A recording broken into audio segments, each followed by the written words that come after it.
오늘 본문의 말씀을 중심으로 해서요, 더 높임을 받을 수 있습니다. 사람들이 삶을 살아가는 모습들을 보면 항상 덜하고 하는 것을 생각하면서 살아가게 됩니다. 어떻게 하면 더 높은 곳에 오를 수 있을까? 그래서 이 더 높은 곳에 오르기 위해서 사람들은 여러 가지 방법들을 동원하게 되지요. 정당한 방법, 모든 사람이 인정할 수 있는 방법을 사용하면 그분은 존경받는 인물이 될 수 있습니다. 그러나 세상적인 표현으로 수단, 방법 가리지 않는다고 하면 그 높은 곳에 오른 것이 그분에게는 도리어 안 좋은 일들로 남게 된다는 거지요. 그리고 사람들의 마음속에는 더 많은 것을 소유하고 싶은 마음들을 다 갖고 삽니다. 여러분, 오늘에 만족하기보다는 더라고 하는 생각 속에 사는 거지요. 여러분, 물질이라고 하는 것도 없으면 불편해요. 힘들어요. 그러나 너무 과하면 그것이 도리어 내 인생을 불행하게 만드는 그런 요소들을 만나게 됩니다. 그리고 또한 사람들의 마음속에는 다 가지고 있는 것이 더 오래라고 하는 생각입니다. 여러분, 사람들은 이 땅에 더 오래 살고 싶지요. 더 오래 있고 싶은 것이 사람들의 마음입니다. 여러분, 이것에 대해서 나는 아니라고 이야기할 수 있는 사람이 누가 있겠습니까? 여러분, 그것은 다른 사람의 문제가 아닌 오늘 저 자신의 문제이기도 하고 우리 모두의 생각이요 문제이기도 합니다. 그런데 과연 그 덜하고 하는 그 마음을 가질 때 우리는 그 덜하고 하는 것을 위해서 어떻게 행동을 해야 되느냐는 거예요. 여러분, 사람 앞에 아름다운 모습을 갖기도 하지만 우리가 예수를 믿는 성도들은 항상 그 내면 속에 가져야 될 것이 뭐냐? 하나님이 보실 때 어떻게 그것을 바라보실 거냐는 겁니다. 여러분, 하나님이 바라보시면서 잘했다, 충성된 종아, 내가 너에게 적은 것을 맡겼는데 이렇게 많은 것을 가지고 왔구나, 그러면서 칭찬받는 아름다운 모습이 될 수 있느냐는 거예요.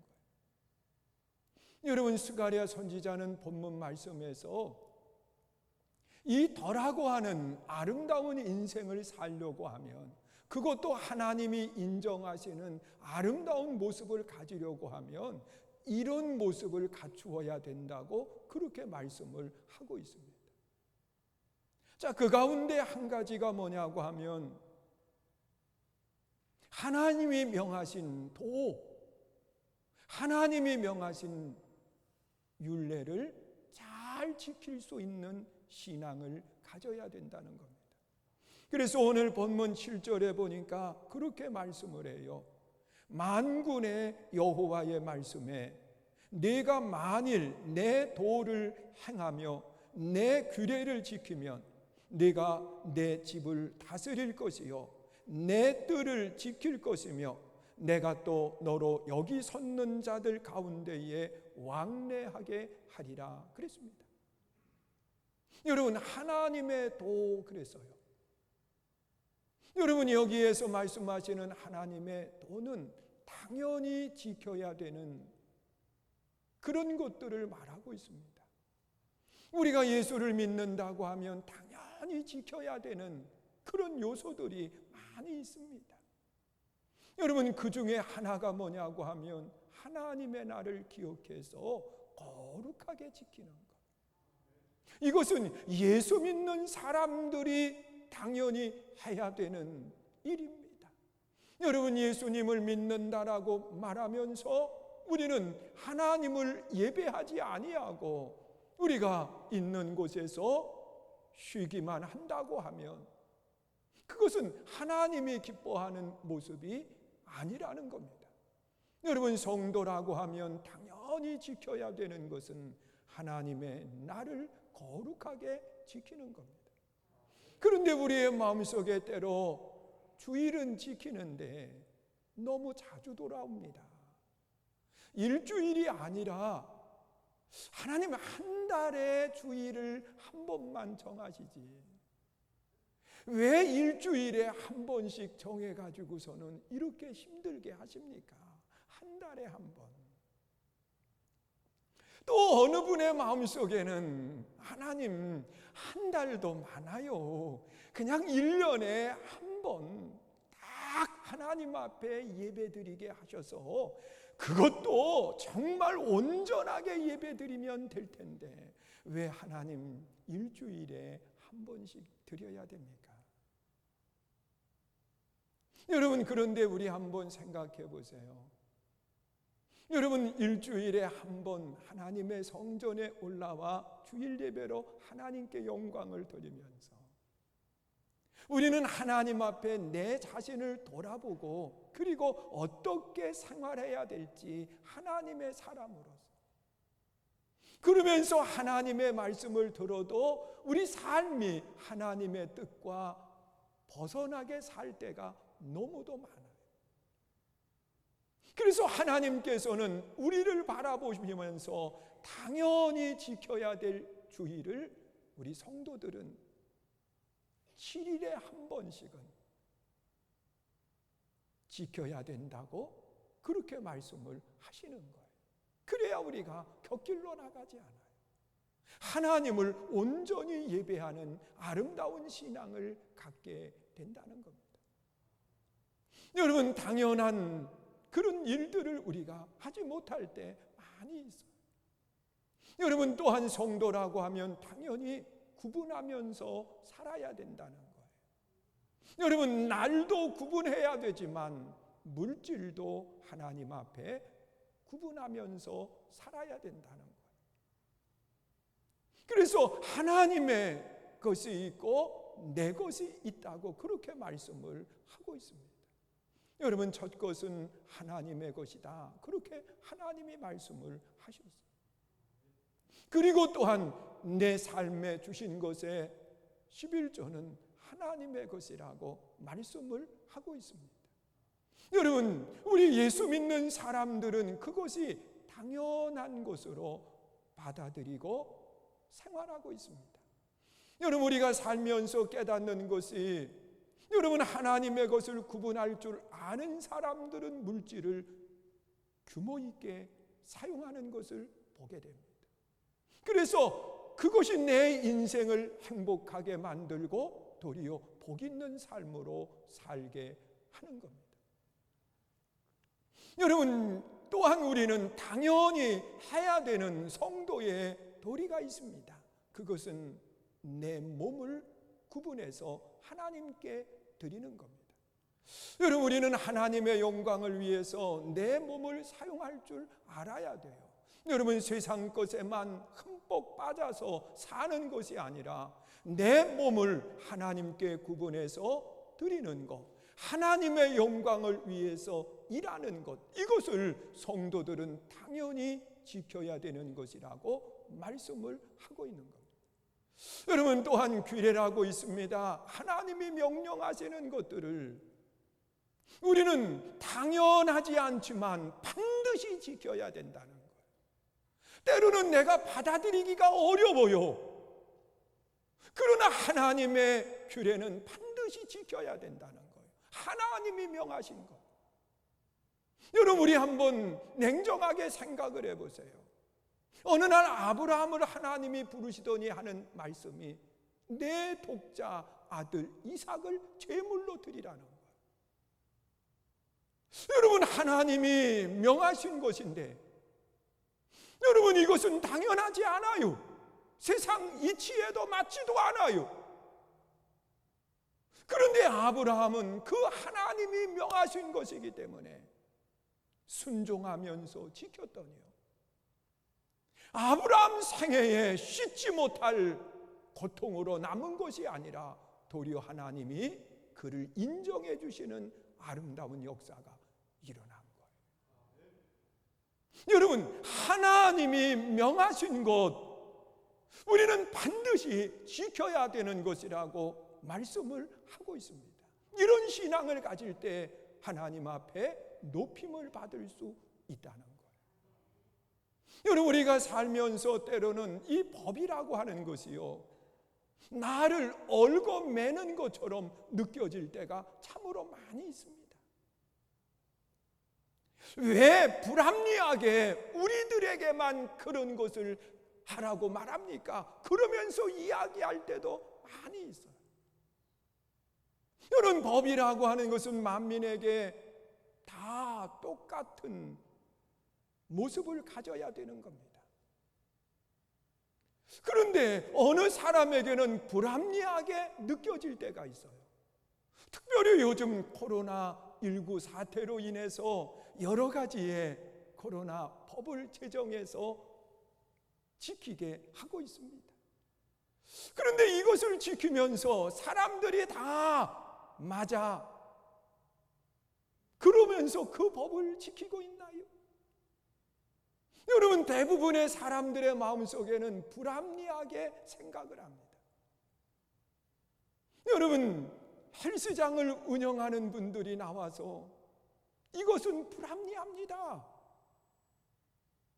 왜냐고 하면 이 헬스장을 9시에 문을 닫으라 이렇게 이야기를 하니까 차라리 안 하면 못하다는 거예요.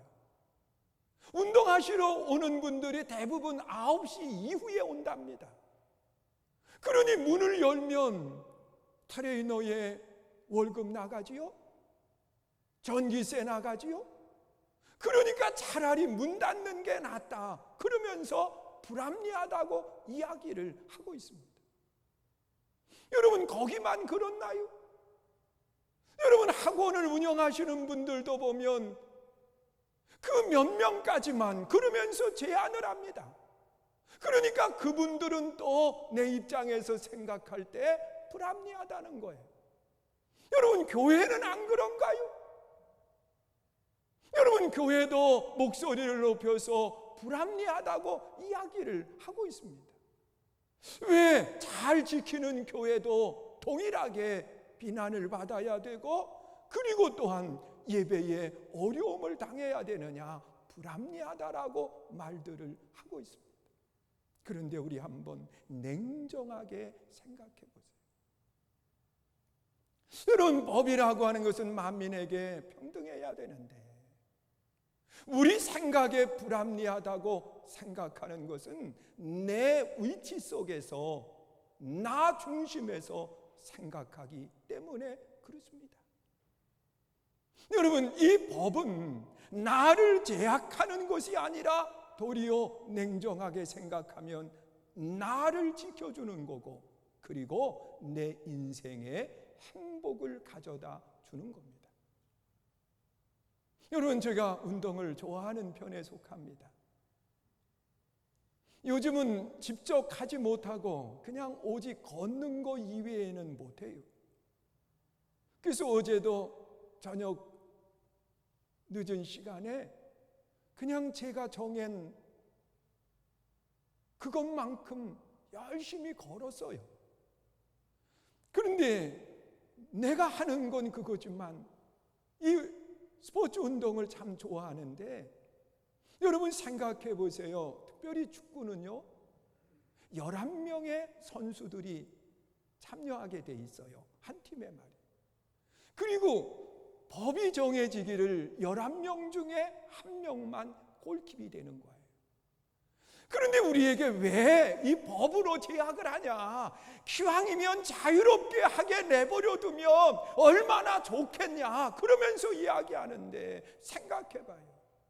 그런 법이 없으면요, 발로 하는 축구를 다 들고 뛸 거예요. 또한 1명만 골킵을 봐야 되는데 그냥 아무나 들어가서 손 닿는 사람이 잡을 거예요. 그러면 이 상대편과 다툼만 일으키지 그 게임이 재미있겠느냐는 거예요. 법을 정하고 심판을 두어서 하면 다툼도 일어나지 않고 보는 사람들도 행복한 거예요. 법이 그래요. 여러분, 나를 매이는 것 같고 내게 고난을 주는 것 같지만 그 법은 사실은 나를 도리어 지키는 거고, 그리고 또한 내 삶에 행복을 주는 거예요. 하나님의 말씀의 법도 마찬가지예요. 그래서 다윗이라고 하는 한 나라의 왕은요, 그 하나님이 명하신 그분을 목자라고 말씀을 하고, 그리고 우리는 양이라고 말하고 있습니다. 여러분, 양과 목자와의 관계 속에서는요, 정말 중요한 게 있습니다. 목자가 명하는 것을 양들은 따를 수 있을 때, 양은 자기를 지키는 거요, 꼴을 먹을 수 있는 거요, 그리고 쉴 수 있는 아름다운 모습을 갖게 되는 거예요. 여러분, 양은 자기를 지킬 수 없어요. 그래서 이 양은 적이 나타나면 꼼짝없이 죽어야 되는 거예요. 양은 시력이 없어요. 그냥 앞만 보고 간다는 거예요. 그래서 어디에 꼴이 있는지 찾을 수가 없어요. 여러분, 양은요, 온순하기만 하지 어떤 자신을 지키거나 자신의 앞을 예측하거나 이런 것들을 못해요. 그걸 다 누가 하느냐?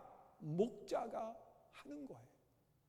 그래서 나를 죄악하고 내게 어려움을 주는 그분이 목자가 아니라 내 삶을 행복하게 하고 기쁨을 주는 그분이 목자가 되신다는 거예요. 그래서 다윗은 시편 23편에서 그렇게 고백을 하고 있는 거예요. 여호와는 나의 목자시니 내가 부족함이 없으리로다. 그분이 나를 푸른 풀밭 쉴 만한 물가로 인도하시는도다. 내가 사망의 음침한 골짜기로 다닐지라도 해를 두려워하지 않는 것은 주님이 나와 함께 계심이라 고백하고 있습니다. 여러분, 양은 울타리가 있어야 안전하고 양은 내게 명하는 목자가 있어야 안전하게 살 수 있는 겁니다.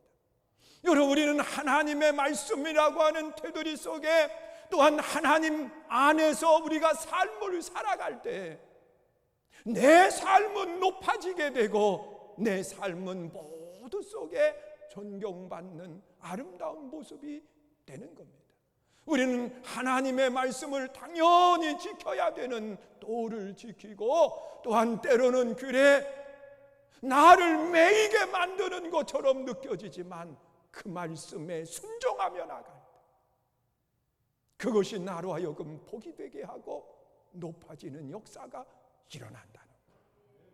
그리고 또한 우리가 신앙 생활하면서 나를 높여줄 수 있는 요소가 뭔가? 그것은 사람의 관계 속에서 모든 사람들은 나의 동료요, 그리고 예표의 사람이 될 때 우리는 사람과의 관계 속에 높임을 받고 인정받는 아름다운 역사가 일어난다는 거예요. 그래서 오늘 본문 8절에 기록된 말씀을 보면 그렇게 말씀을 해요. 대제사장 여호수아야, 너와 내 앞에 앉은 내 동료들은 내 말을 들을 것이니라. 이들은 예표의 사람이라 내가 내 종 싹을 나게 하리라 그랬습니다. 여러분, 지금 함께 있는 이분들은요, 여러분들의 경쟁자가 아니라는 거예요. 동료예요. 여러분, 동료라고 하는 것은 함께 있는 사람이고 함께 가는 사람이고 그리고 함께 일하는 사람을 말하고 있어요. 여러분, 우리가 함께 있는 이분들이 내 동료가 되지 못하고 나의 경쟁자가 되는 순간부터 내 인생은 힘들어지게 되어 있습니다. 여러분, 저도 우리 장로님들이 많이 계시는데 저는 우리 장로님들을 경쟁의 대상으로 생각하지 않습니다. 여러분, 어떤 경쟁의 대상으로 생각하면 내가 높아져야 되고 내가 나아야 되고 그러다 보면 내 인생이 피폐해지게 되어 있습니다. 우리는 동반자입니다. 여러분, 하나님의 영광을 위해서 힘을 모으는 사람이요, 하나님이 기뻐하는 일을 위해서 우리가 함께 나누는 사람들입니다. 여러분, 우리 권사님들도 마찬가지요, 우리 집사님들도 성도님들도 다 마찬가지. 여러분, 우리는 사랑을 나누고 함께하는 동반자의 아름다운 모습을 갖는 것입니다. 여러분, 생각해 보세요. 여러분들의 가정의 삶을 살아가면서 아내와 남편은 동반자예요, 동료예요, 같이 가는 분이에요. 여러분, 두 사람이 경쟁자가 되는 순간부터 누군가는 눌러야 되고 누군가는 위에 올라서야 되는 거예요. 그 순간부터 그의 삶에는요, 불행이 싹트게 되는 겁니다. 여러분, 가정의 자녀들이요, 경쟁의 대상이 됐을 때 최초의 살인자가 거기서 나왔습니다. 여러분, 가인과 아벨의 관계 속에 여러분, 형제지만 동반자거든요, 함께 가는 사람이거든요. 그런데 이 아벨의 제사를 받고 가인의 제사를 받지 않으니까 동생이 죽이고 싶도록 미운 대상이 되고 말았어요. 왜 동생은 인정을 받고 나는 인정을 못 받느냐는 거예요. 그래서 그를 돌로 쳐서 죽였습니다. 여러분, 형제는요, 경쟁의 대상이 아니에요, 동반자예요. 함께 가는 사람이에요. 여러분, 함께 가는 사람이 사랑스러우면은요, 아무리 멀리 가도요, 그 가는 길 속에 행복해. 여러분, 함께 가는 사람이 미우면 가면서 힘들어요, 어려워요. 여러분, 교회도 마찬가지인 거예요. 우리가 다 동료요, 동반자가 돼야 돼요. 그때 가면서 행복해요. 때로 사람들이, 목사님들이 저에게 그런 이야기를 할 때 있어요. 34년을 어떻게 한 교회에서 있느냐고. 여러분, 사실 쉽지 않아요.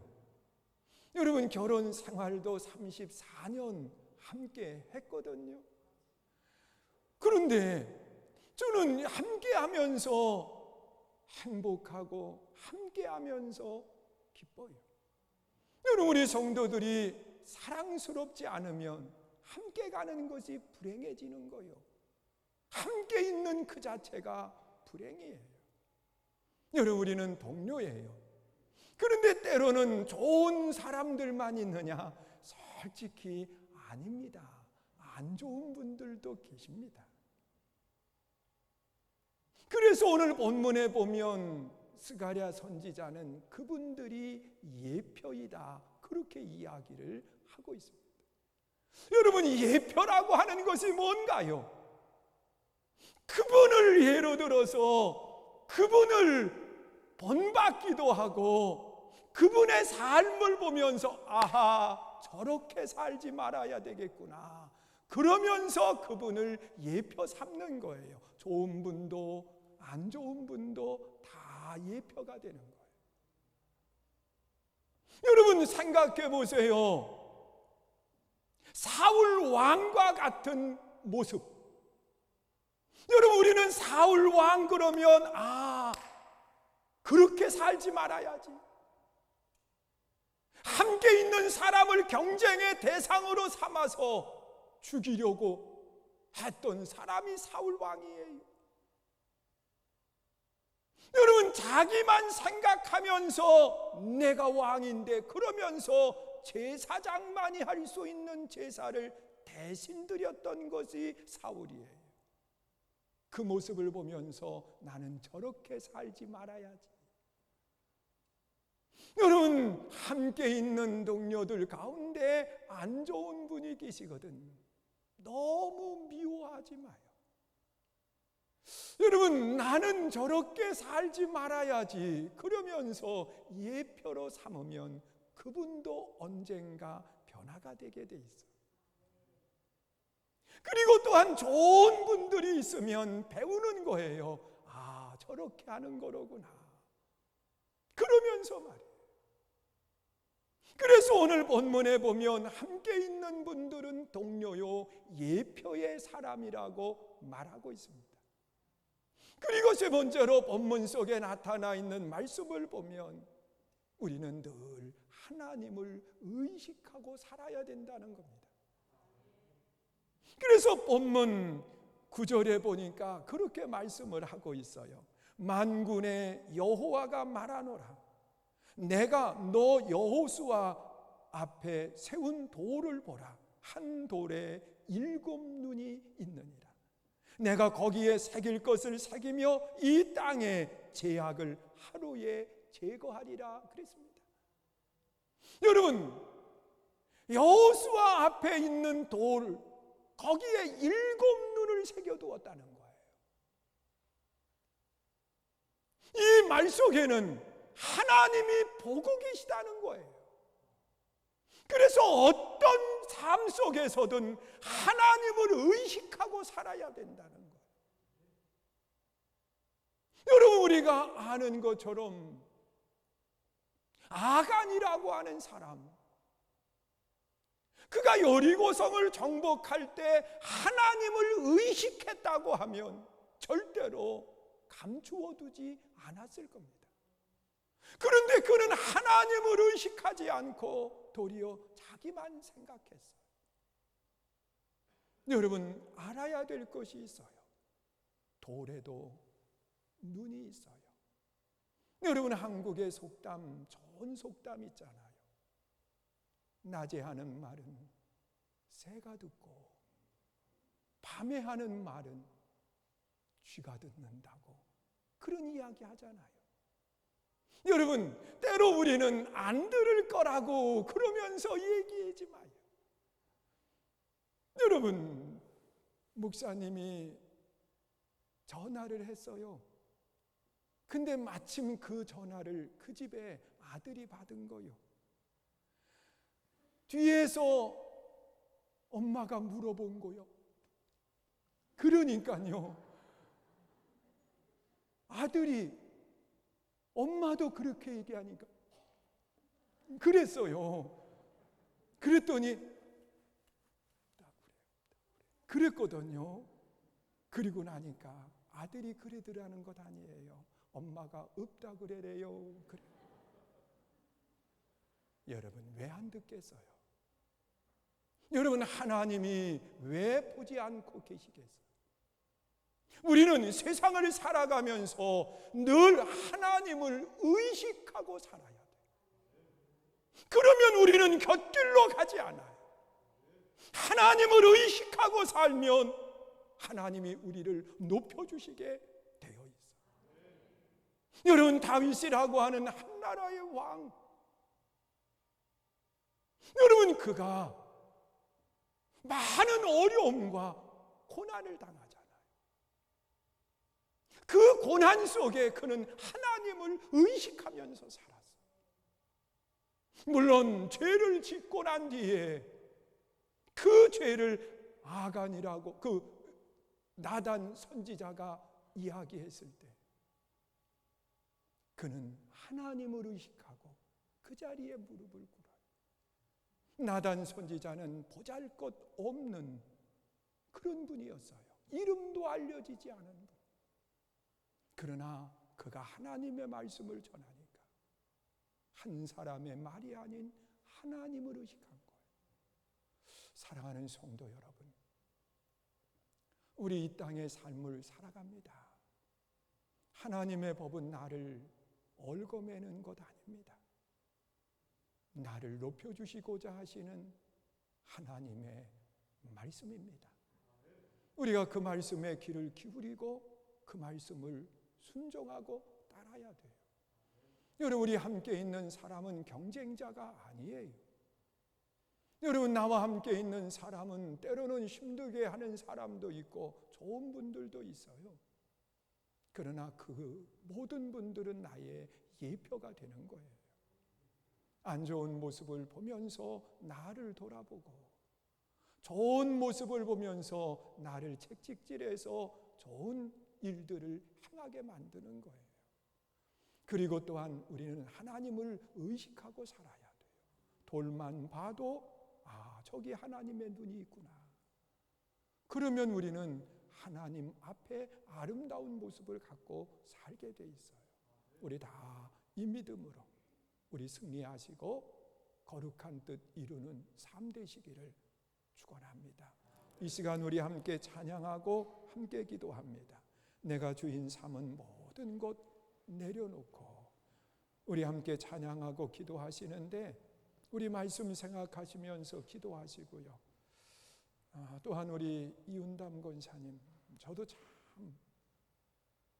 마음이 아파요.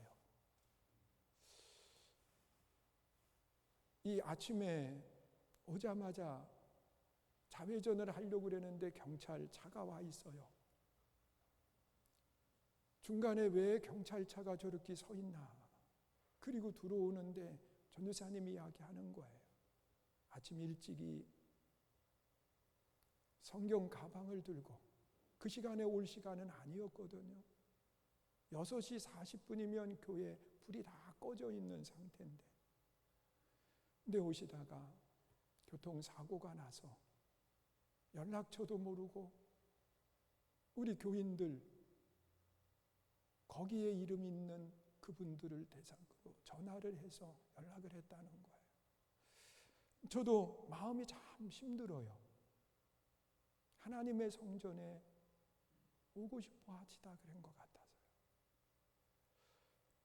그러면서 마음속에 그래요. 우리가 언젠가는 하나님의 부름을 받는데 성전에 올라오다가 부름을 받는 건 하나님 앞에 아름다운 모습인데 이것이 자녀들에게는 많은 아픔으로 남을 수 있는 그런 모습이기도 하거든요. 우리가 믿음 안에서 잘 이기고 하나님께 영광이 될 수 있게 해달라고 우리 함께 찬양하고 기도하는 시간 같습니다. 내가 주인 삼은 모든 것 내려놓고 함께 찬양합니다.